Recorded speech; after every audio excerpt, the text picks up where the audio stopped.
discredit it if that's necessary. And overall, visual content needs to complement what you're saying. So, Andy, we all know social commerce is here to stay. I know you agree with that. Now, why? Well, social commerce, being any all social-driven or social network-driven sale, including product reviews left by other users on social networks, user-generated content on product review sites, ads on social networks, peer-to-peer buying and selling, and then true transactional buying on social media pages. Brands are getting better and better at reaching their targets on social networks, so not selling them in that moment seems like kind of a wasted potential depending upon your product. And I guess I would call that incorporating the proverbial buy button or call to action button, as might be a better phrase depending on your company. Overall, I think that commerce is always focused on getting in front of the customer. So if you are a believer that social media is here to stay, which is certainly time-tested now, you better believe that the commerce aspect will be there and it will be constantly evolving to meet customers' needs. Catalina, Christian, anything to add to that? I have to agree with him 100%. It's evolving. We have to be always looking forward on that because we have a tendency to, definitely, Catalina, I've talked to people who still are thinking 5 years ago on social media, and the metrics and the new ways of leveraging social media has changed a lot. And if you're not staying current, or at least have a technical guy who is staying current, you could be, well behind. Even though you think you're doing something right, you might be 5 years behind on that. I know we're going to get to that in a different part, but yes, it's difficult as just a small business owner to know what's even out there as options when it comes to social media. So we do have to rely on others to help us with that because it's always changing. Okay.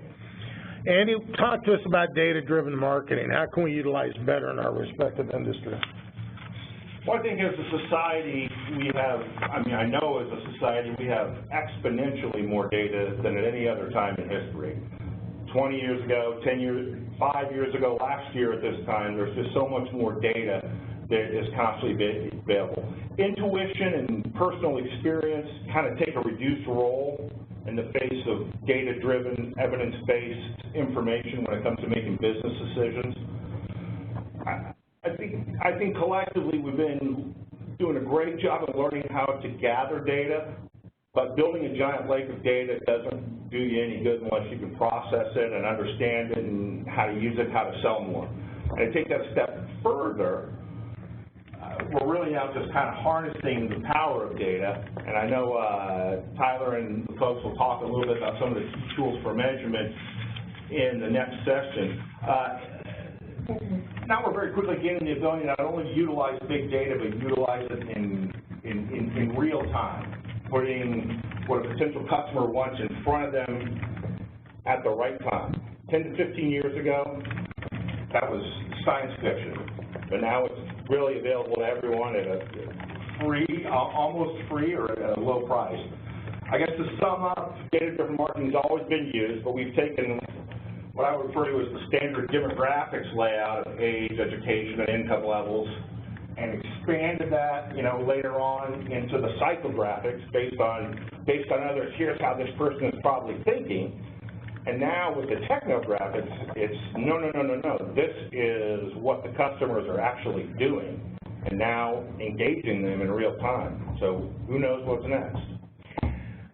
To transition between parts 1 and 2, I want to tell a real brief story about a client we had in the medical arena, and they asked us to do an incentive program for the providers of their product, and it happened to be legal at the time. And they had over 1 million warranty cards that their marketing team had come up with some great questions. And our marketing team went back and we asked to get the information, to get the graphics on the answers to those questions, and they'd never been processed. That was a few short years ago.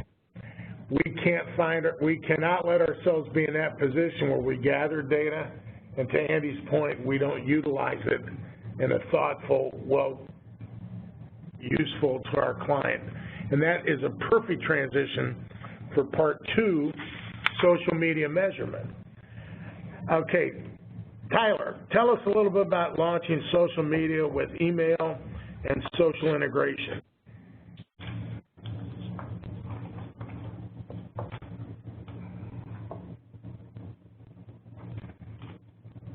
Tyler? Really critical. Yes, sir. Go ahead. Go ahead. I'm sorry. No worries. I was saying that social and email are both key touch points in our brand's digital ecosystem. So it's really critical that brands create a seamless consumer experience across those 2 touch points. So first and foremost, I think the challenge is for brands to make sure that they're creating strategies that allow them to standardize communications across all messaging touch points. You want a consumer to view your brand the same via an email as they would via social media communications. From there, the key is really just about linking social and email as tightly as possible. So in its most basic form, that's just about making sure that you're taking advantage of social links in emails that you send so that you're giving consumers an opportunity to explore your brand and discover a little bit more with email as that first touch point. A little bit more advanced approach would be to take advantage of retargeting ads options on platforms like Facebook and Twitter that allow you to upload your email lists and target specifically the users who've opted in to get communications from your brand. That can be a very powerful tool. I think first and foremost, once you've really figured out how you're going to communicate across those channels, once you've taken advantage of retargeting ads, I think the main thing you want to keep in mind is that when you're launching specifically, you want to be channel agnostic. You want to let your consumers tell you how they prefer to receive different types of brand communications. And you can get those learnings from analytics, which I think we're about to talk about. So social media and mobile, how do communications tailor experiences on social networks for smartphone users? Tyler, can you address that? Yeah, in 2017, frankly, I think that all communications should be tailored for smartphone users. We know that more than 80% of all social activity takes place on smartphones, and we also know that mobile devices have different formats and users use them in different ways than they do traditional desktops. So I think that we always advise clients to take a mobile-first strategy when they're thinking about social media. And what that fundamentally means is making sure that you're keeping communications as concise as possible. You want to be short and to the point. You want to make sure that you're adding some form of value, whether that's in the form of entertainment, education, inspiration, really just anything that gives consumers a reason to engage. In addition to that, just more tactically, you always want to make sure when I know Andy talked earlier about visual content on social. When you're creating visuals, you want to make sure that those visuals are sized to the image specifications of each of the social platforms that you're publishing on. And those specs are different for each platform, so it's important to really pay attention to the details for each. So what does it mean exactly to measure your company's social media presence and involvement, Tyler? That you're delivering against objectives and frankly showing progress. I subscribe to the school of thought that says that if you can't measure it, it doesn't matter. If a company is investing in its social media presence, it should be constantly monitoring the results of those efforts. And because social provides a constant stream of data, you should be optimizing, which means not just looking at data and pumping out reports, but really digging deep to uncover insights that allow you to better manage your social presence. And so what are the best tools to use for that? So I wouldn't necessarily want to endorse specific tools. There are lots out there, and frankly, it really depends on your needs. I would say that the best tools out there tend to be the enterprise-wide comprehensive tools. Examples of those include tools like BrandWatch, Crimson Hexagon, Sprinkler, Sysomos, Unmetric, and NetBase. That's just a short list of the tools that I've had experience working with. They're all really good at what they do. They all provide at a base level broad-scale, keyword-based social listening, so you can constantly monitor not only what your brand is saying and how users are responding, but where your brand is appearing organically in the social media landscape. A lot of these tools also have proprietary metrics that allow you to benchmark historical performance and understand kind of what's working and what's not, again, so that you can use that data to continuously improve. So Tyler, within your position at Fusion, you're a third-party provider, and you're working with clients to help them accomplish and measure their social media. Now, do you go as far as measuring the brand impact of your different programs and stuff within their brand impact? We do, Jim. And the key there is that there is no universal approach to that. So we have different ways that we measure brand impact for different brands. For the sake of the webinar, I would say that the most basic way to do that is to work with impressions metrics. Impressions have been a measurement standard in marketing, communications, advertising for decades now. And so it's a metric that can kind of easily float across different channels. It's widely understood by marketers, event planners, even CEOs. So it's a nice way to basically provide apples to apples comparisons across everything that we're looking at. And if we're really talking about brand impact and we want to take just impressions measurement one step further, we can look at CPM rates, the cost to get 1,000 impressions, essentially, the same way that TV ads are sold.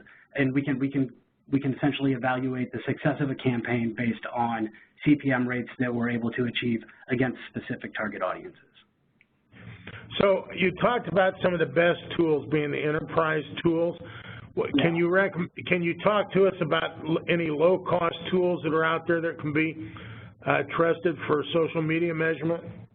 Yeah, absolutely. So I've got a soft spot in my heart for some of the low-cost tools, because when I first started at Fusion, we did not have a big infrastructure for social measurement and analytics. So we were basically piecing together a lot of the scrappy low-cost tools out there. And the key to these tools is that they all tend to serve pretty specific purposes, unlike the enterprise tools, which tend to do everything. Some of my favorites have been Simply Measured, which provides reporting across your own social media channels, all of them. It's a great tool for that, and there are even free reports available for smaller brands. Hootsuite has also been an industry standard in terms of, yes, social measurement, but also just broad-scale social community management. So Hootsuite, the neat thing about Hootsuite is that it provides analytics, but it also provides a very user-friendly platform where you can schedule posts, monitor progress, respond to consumer comments, replies, retweets, etc. It's a really useful tool for that. And then finally, Sprout Social is another tool that I would recommend for a relatively low price. You can get essentially a scaled down version of some of those enterprise tools that I mentioned earlier. It does most of the things that the enterprise tools do, just perhaps not as robustly, which is more than enough for a lot of smaller brands. Great. Kathleen, Christian, is there any particular low-cost tools as a small business owner you've embraced? So absolutely. It's only funny because Tyler mentioned Hootsuite, and so many years ago we had set it up that we actually bought our Sprinter van off of Hootsuite with a really good price. So so those tools work. They're great. Now, for us specifically, we try to be knee-deep in Google Analytics, and Google Analytics can sometimes be a little overwhelming. If you want a quick, simple brief, and Get Clicky is a great way to kind of monitor what's happening if you're using your website as a net to capture traffic. So I'll give you an example of how we might use that. So depending on what your sales cycle is, let's say since you're a bigger ticket item, it's 6 months. So, and for us, sometimes when we're doing corporate events, capturing that sales cycle can go 6 months. So let's say you put out 2 different campaigns. One you're driving on, let's say, Facebook, and another one maybe I'm driving on a specific kind of page out there that would be advantageous to our business. So what can happen now is I can watch how many hits are coming to my website from each one. But as Tyler was explaining earlier, and even you talked about it, having a lot of data doesn't necessarily solve your problem, because you have to know what that data means. And I'll give you an example. So let's say from the Facebook campaign, I'm getting 500 hits on my site from this campaign, and on the other page, I'm only getting 50 hits. But what we're really interested in is where are my sales come from. So you might need to create a spreadsheet somewhere where you're tracking once they come and once you make contact with these, at the end result, what's making me money. So depending on what I'm spending on each of those, I can now say, well, even though I'm getting more hits on the Facebook campaign, my close rate might only be 2 or 3 out of that, where I'm getting 50 hits from the other campaign, but my close rate was 10 out of those 50. So the first metric didn't tell the full story. And that's why you have to, and what Get Clicky and Google Analytics allows you to do is to really track where they come through your site, what's going on, lock onto them, and then transfer them somewhere else in your sales cycle. So you're following them. Did I close these things? Were these really good leads, or were they just a lot of noise? So I hope that made sense to people. Oh, it does. I'm the least knowledgeable about the social media. I like to use it to stay in touch with people. I don't really utilize it well for business uses. You're #1 on Yelp for shows. That's huge. Did you have a strategy, and then did you have a tool to measure how you went from when you started to becoming #1 on Yelp? Or is it just effort of your hard work? Well, and Yelp also gives you tools to analyze what people are doing on your Yelp site specifically. So they do offer analysis and tools for that. So you can see how many people are looking at your Yelp site per week and what they're doing. Are they bookmarking you, for instance? So that lets you know that they like what they see, but they don't want it right now, so they're bookmarking it so they can come back later and check it out. So that's, interesting to know. They're not buying right away. So they're thinking about it, or they know, oh, maybe 2 months down the road when I have a special event, they might be coming to you. But also sometimes we have to ask our customers or clients to write a review. We have to give them that motivation, because not everyone is wanting to tackle that monster of like, oh, now I have to sign on, I have to create an account, and I have to. So there is a certain strategy in getting people excited enough to go ahead and write the reviews as well. But it's interesting. People either like Yelp, or they really like Facebook, or they really prefer LinkedIn. People seem to prefer one social media platform as their favorite, and that's the one they have a tendency to use the most. And figuring out which one your customers use the most is interesting. Yeah, that's true. Great. I think we have to cover all of them, because we do have, our clients that use all of them. So, and especially with different age groups, that's also a challenge too, to figure out which social media platform they prefer. Yes. Great. Tyler, what are the metrics that we should be measuring? Well, it really depends on what you're trying to accomplish, Jim. The broadest possible level, the things that we constantly measure for our clients are community size, impressions, and engagement. Those are like I was talking about with impressions earlier, those are universal metrics that are easy to understand, and they provide a broad measure of success. But I think that the key here is to make sure that you're always tying specific metrics to objectives, what it is that you want to accomplish. Measuring for the sake of measuring doesn't really get you anywhere. Those key objectives that we tend to talk about when we're in the social space are things like awareness, where reach and impressions tend to be our best kind of gauge of success.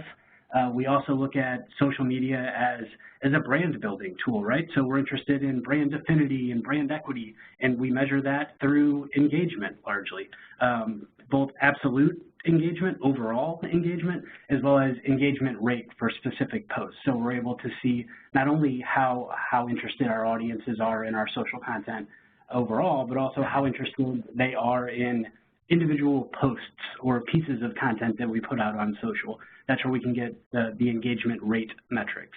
And that tends to be a really good gauge of just what's working and what's not, what types of content does our audience best respond to.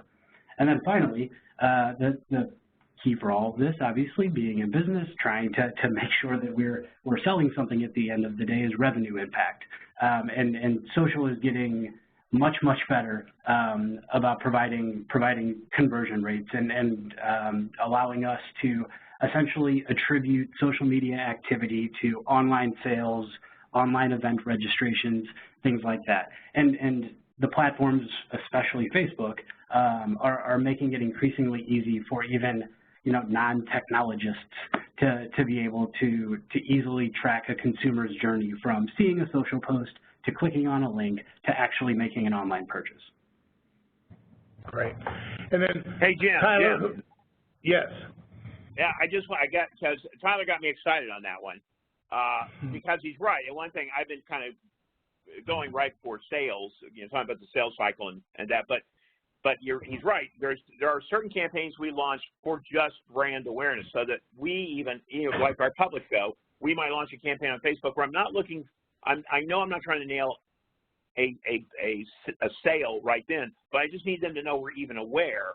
And so I don't want people to get lost. And I'm always hammering sales. So yeah, you have to start the strategy of getting people just to even know you exist, getting them interested in you. And what's great about social media is, you're not hidden behind, the social media people, you have to use your Facebook profile, your Twitter, whatever. So, yeah, I just want to say that was great what you said, and 100%, yes, I agree with him. Okay, great, thanks. Tyler, question, who should you compare your results to? Performance Strategies and Fusion are both incentive companies, but we have totally different approaches to the market. So who should you compare your results to know where you stand? That's a key point that you just made, Jim. We do have totally different approaches, and we have different business models, and we have different objectives in theory with a given social media post or social media campaign. So first and foremost, you should really compare your results to yourself. There are no two identical companies out there, so we want to make sure that we're using historical performance from our own brand to really benchmark success. So let's look at my performance year to date, sort of year over year. How was I doing January through July of 2016 versus 2017? How was I doing from one campaign or one post to another? I really do think that historical performance to your own or against your own metrics is really the critical starting point. A nice layer over that is to get industry level benchmarks, and those tend to be available from the e-marketers of the world. Social media today has a lot of benchmarks depending on the type of data you're looking for. Publicly available research centers like Pew and Nielsen also make data available, and that can just give you a good gauge not only of how you're doing against yourself, whether you're getting better or worse, but whether you are kind of even in the ballpark of your competitors or your industry. But again, I think the industry benchmarks are always kind of far less useful than comparison against what you've done in the past, and the goal, of course, should be to always strive for improvement. Great, thank you. All right, we're about to move to part number 3, but before we do, audience, I'd like to just point out a couple things that our great panel have shared with us today. I can still remember going to site events and IRF events when people were scared to death of social media and they were not going to have a presence on Facebook and they weren't allowing anybody to go to LinkedIn. That trend has changed, and if you don't react to that trend, you're going to be that old stodgy company that used to be, and people talk about how great you were. Number 2, the social media measurement. One of the sayings in our industry is if it doesn't get measured, it doesn't get done. I would think everybody who addressed this just said the same thing. If it doesn't get measured, it doesn't get done. And so that's the one takeaway I'll get from part 2 of this. I'm kind of excited to see what our panel is going to give us for takeaways in part 3 and part 4. So now part 3, find a social media voice for your company. Kathleen and Christian, how to figure out who is best suited for being the day-to-day voice for your social media presence? Well, I think as small business owners, we obviously love what we do. We're probably the best voice for our company, but you can't always do it all. That's the problem. Mm-hmm. There's too much to do.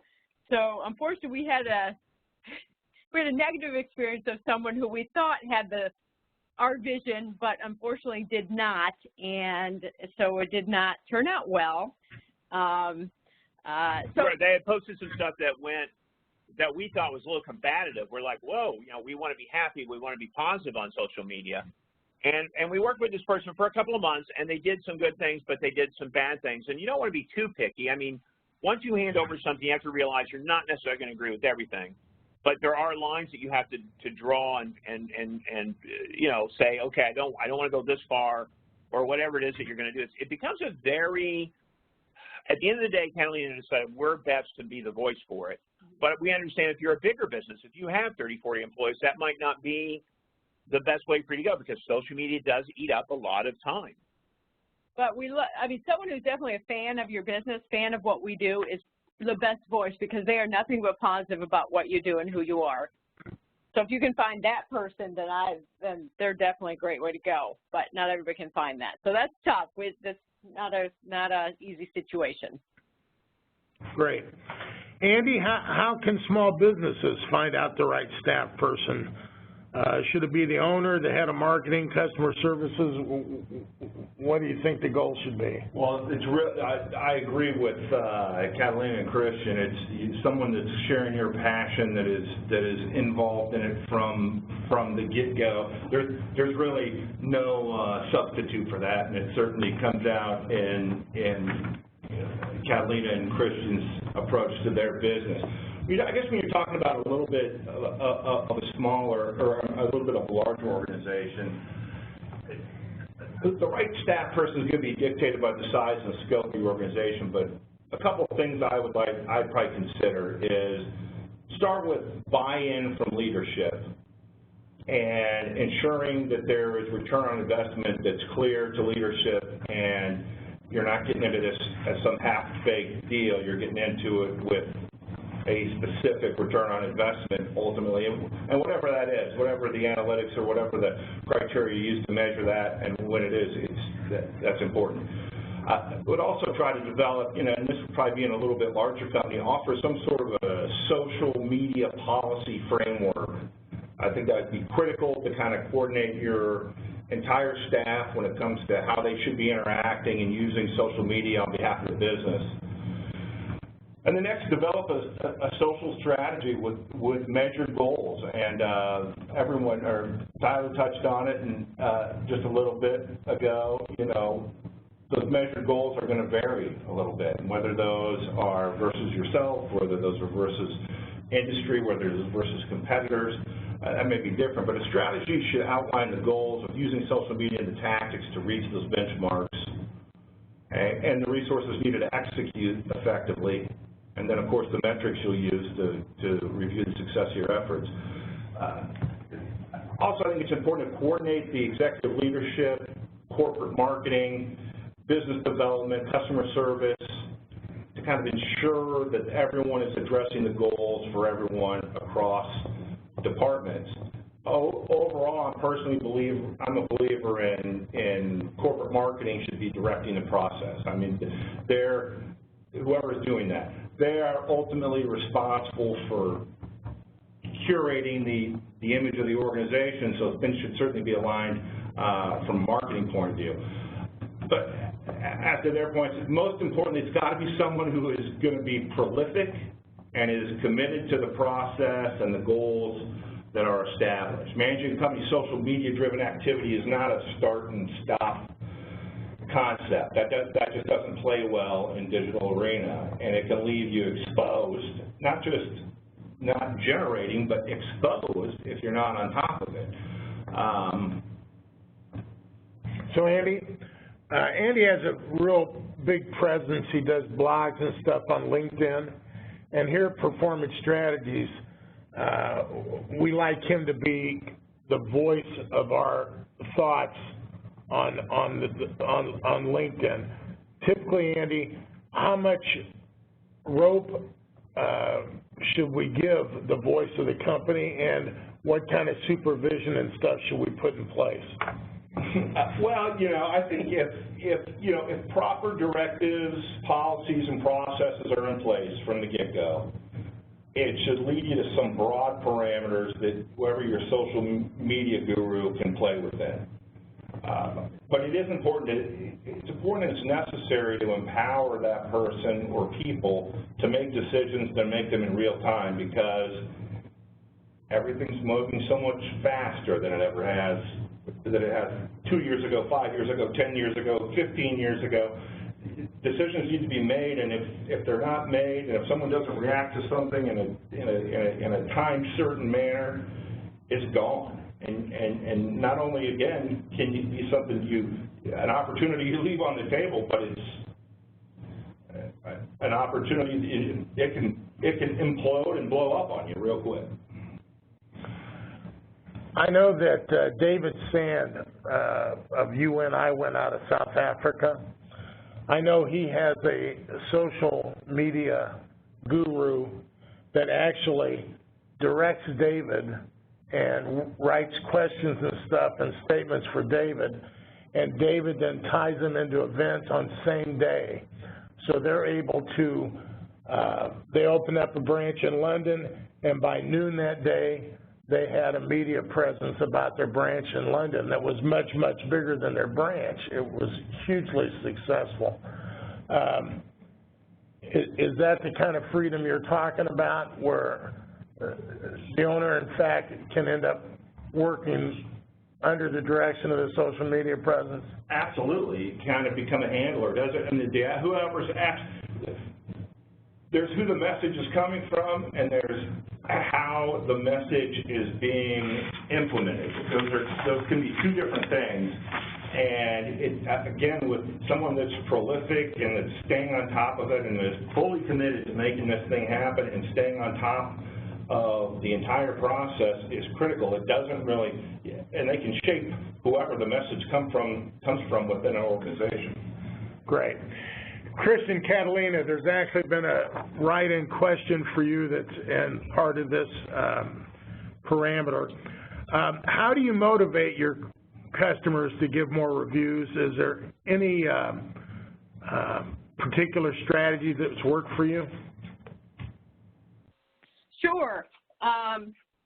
Well, yes, we're very fortunate to have that the public show at the Hilton because we have an opportunity right then and there after the show to see if people are interested in, signing up for our newsletter and getting more information about us in the show. And so we take that opportunity right after they've had this fantastic experience of experiencing the show with us. So we definitely grab onto that opportunity because they've just had a wonderful time, and so it's a perfect time to capture them and to get more information from them. And once we have their information, then we can obviously ask them to do things like write us a review, or whatever. Well, yeah, I don't know if you, because I'm sitting right here, and I don't know if you said this, but we actually asked them after the show to write comment cards. We have comment cards.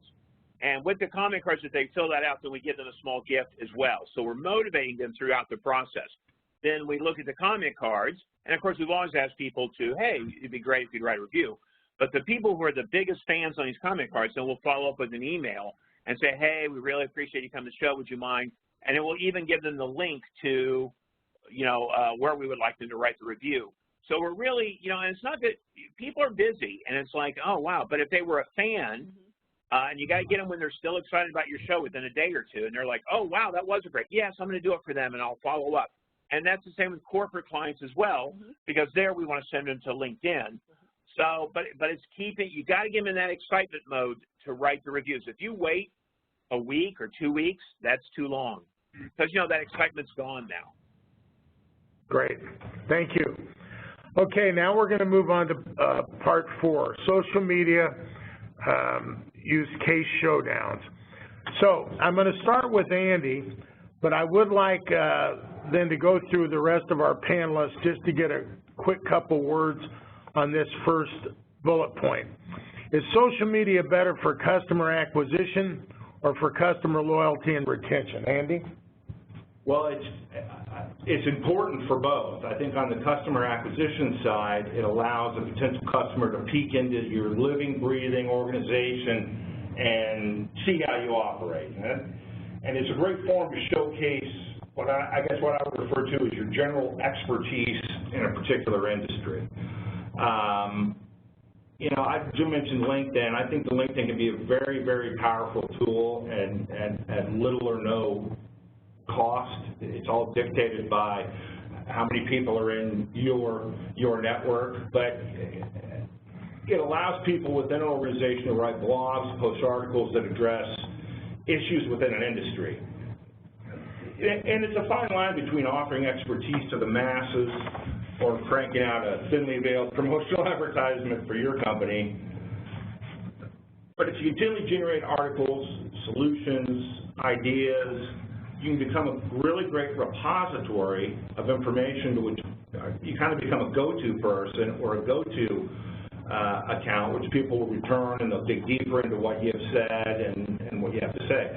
As for customer retention, the same concept of seeing a living, breathing organization is important, and working to in real time is a comfort, and seeing you working in real time and your organization living and breathing, it's very comforting to existing clients. Plus, it engages your customers to see, I guess, a more broad display of your products and your service offerings and how others might be utilizing them, so it's an opportunity to expound a little bit. Okay. Kathleen, Christian, better for customer acquisition or for loyalty and retention? Probably loyalty and retention, I think, but that's a constant project. You have to continually keep that loyalty, and because nothing beats word of mouth, so you want that, you know, them to spread the word about you and what you do. But yeah, like we send out monthly emails, mind trips of the month, that kind of thing, very fun stuff. So it's just a constant process. But yeah, it's definitely loyalty and retention, I agree. Nothing beats word of mouth. If Yeah. you have a fan, if you have a corporate client who loves you, and they're going to refer you to other corporate clients, there's no slick flyer I can give someone that's better than your buddy saying, you gotta use these people. Great. Tyler, is social media better for customer acquisition or for customer loyalty and retention?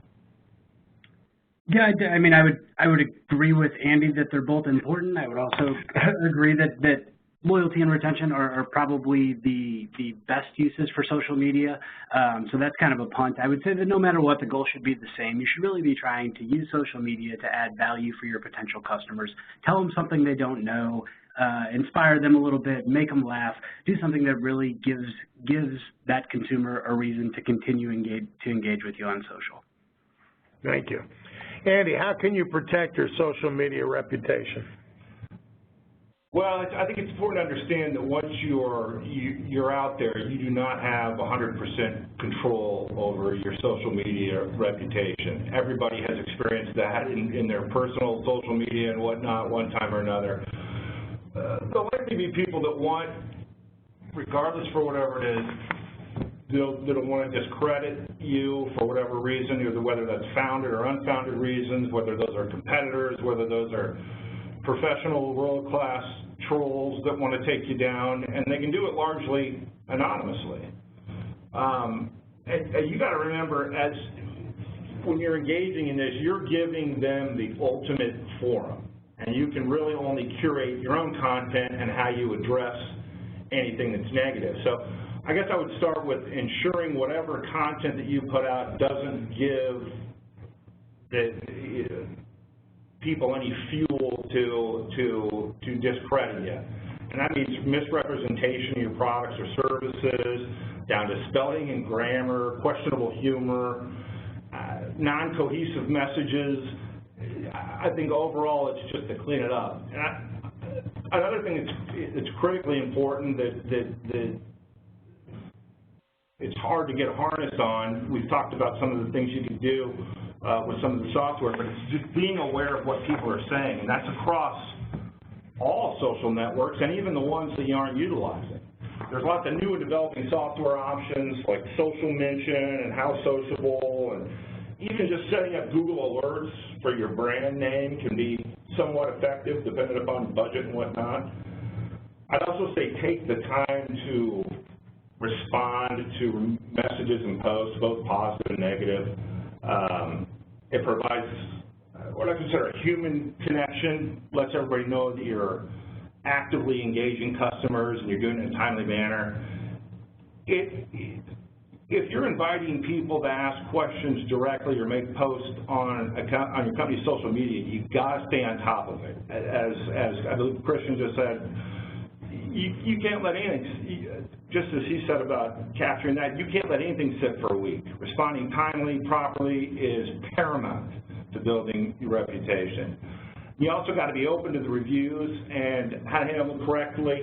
I think if you want to take no one expects anyone's going to have a 100% rating because people know there's pirates out there, but take a look at how top hotels, resorts, restaurants handle customer engagement on their own social media and in forums like TripAdvisor and Yelp, or folks like the Mind Trippers. That provides a real good roadmap on how to handle that. Thanks, Andy. Now I'm going to ask all three of our groups to answer this question. Share a social media faux pas and plans that failed, and then share how you recovered, your post-mortem analysis, and help us avoid making the same mistakes. They've all agreed to answer this, and they're all brave souls for sharing this with us. I'm going to start with you, Tyler. Okay, allegedly, we were working on a brand social media platform, and we had allegedly had a junior member of our team post some inappropriate personal information to a brand account on accident. They were logged into the wrong Twitter account, and they were on their phone, and they sent a tweet, not realizing that they were sending the tweet from our brand and not from their personal account, and you can all probably imagine how that ended. The real key there is that you need to have systems and processes in place to make sure that those sorts of just unforced errors don't happen. Some of the tools that I mentioned earlier, including the cheap ones or even free ones like Hootsuite, can really help to mitigate against some of those risks. And I think that it's just really critical that I know this has been mentioned already, but that the processes and frameworks are in place to prevent that kind of really, really unnecessary error. Tyler, I will be calling you offline because I allegedly did the same thing. I'll get your help to make sure I don't do it again. Kathleen and Christian, share your media faux pas and plans that failed and then how you recovered, please. Well, one of the things is we're comedic. Our show is very comedic. So in our social media, we tend to be very comedic, and we have a great following because of that. However, and even to this day, I have to be careful because comedy is subjective, especially online, because you can't see the subtleties of your voice or the context sometimes in which you're making a joke. And when you write something funny, let's say 80% of people, 90% of people get it and they're laughing, but you might have really upset someone or someone took it the wrong way. And that still happens, and that's the danger of comedy anyway. But you have to be able to follow up immediately and step on that. You can't let it sit there and fester. If you see somebody didn't take it the right way, immediately reach out to them and explain it, or explain it right there, in your post or whatever. You have to own it. Once you kind of, maybe you made a mistake. Maybe, when you went back and went, oh, I didn't write that exactly how I wanted to. Don't panic. Own it and say, hey, I made a mistake. Here's what I was trying to do. And then people enjoy that. People like, okay, okay, great. Yay. We like you even better now that you owned it. And don't try to, pretend like you didn't do it, if that makes sense, right? You do it, make a mistake, own it, fix it right there, move on. People will love you even more. All right, thank you. Andy, I want you to share a social media faux pas besides the one I allegedly had. That failed, and show how you recovered in your analysis. Well, I'm going to kind of punt on this a little bit. I'm just wanted to talk generally about how that's being happened. I mean, there's stuff that happens literally every week that are so far. I mean, just this year, you can look at United Airlines. When they dragged the guy off the plane to forfeit his seat, and then the CEO of the company and I'm not taking a shot at United Airlines by any way, shape, or form. It's just a standard thing. He praised his employees for following, proper procedure, and then it's accompanying a video of a doctor getting, pulled off a plane. Pepsi, with their deal with when they did the Kendall Jenner social media ad with, in the support of what they thought was in support of, Black Lives Matter, and that portion of it, that completely backfired on them. They looked completely gratuitous. Adidas this year put out an ad that said, "Congrats, you survived the Boston Marathon." Oh my gosh! It's just, I think as far as mitigating the circumstances, what seems to be what happens in this day and age is people just kind of falling on the sword and doing a mea culpa and just immediately addressing it. That seems to be the key, is owning up to it, as Christian was saying, or I can't remember who was saying that, but that goes in and falling on, if you make a mistake, fall on the sword. There are lots of different ways. Everything's subjective in social media and online, as Christian was saying, and you just got to own up to it and hope that the public will give you a pass on that, I suppose. Kathleen and Christian, you're the most public for your business, the most public every single day presence on social media. How do you navigate negative sentiment that comes your way? How do you navigate that? Well, wait. Before you answer, I want to put a beginning on that. You have to understand you're going to get negative reviews. You're going to get them, and you got to realize that and not panic on those. That being said, Catalina's got something great. Well, at first it was just hard because when you get a negative review, you would be like, oh my gosh, it was really hard to take. But we realized, look, you have to step back. You cannot react to that negative review immediately, because if you do, it's all coming from anger and you're just upset, and you can't let it get you like that because you're not thinking clearly enough. And so you have to just wait a little bit, just calm down, maybe review it again a few hours later, maybe the next day, and listen to see what someone has to say, because sometimes there's a grain of truth in a negative review or something negative they post. And if you can look at it a little bit objectively, maybe you'll find that improvement that you have to make. That might actually be very helpful. And when we've talked to people who have read some of the reviews, and they'll come up to you and say, oh my God, that was a horrible review you got. But they're like, you know what, but that's okay because you have so many great reviews. It was actually kind of interesting to see the negative reviews. And so I don't think that a small percentage of negative reviews hurt you, because you're not going to please everybody, and you have to get over that. You're not going to please 100% of the people.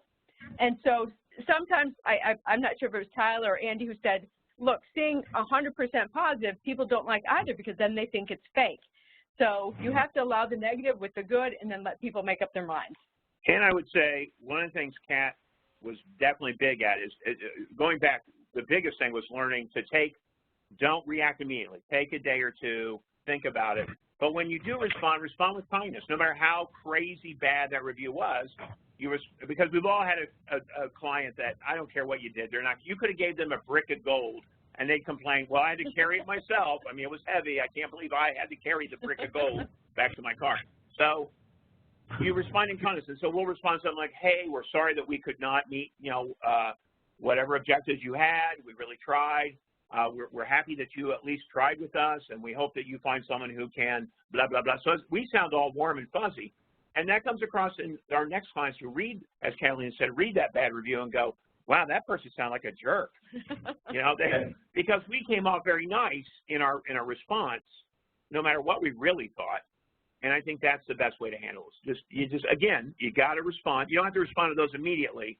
Give yourself some breathing room, like Catalina said, and don't play tit for tat. Right. Oh, don't do that. Don't go, well, you said that, but I did this. That's not going to work. Just give them a nice blanket. Hey, thanks for allowing us to try. Hope you find something better.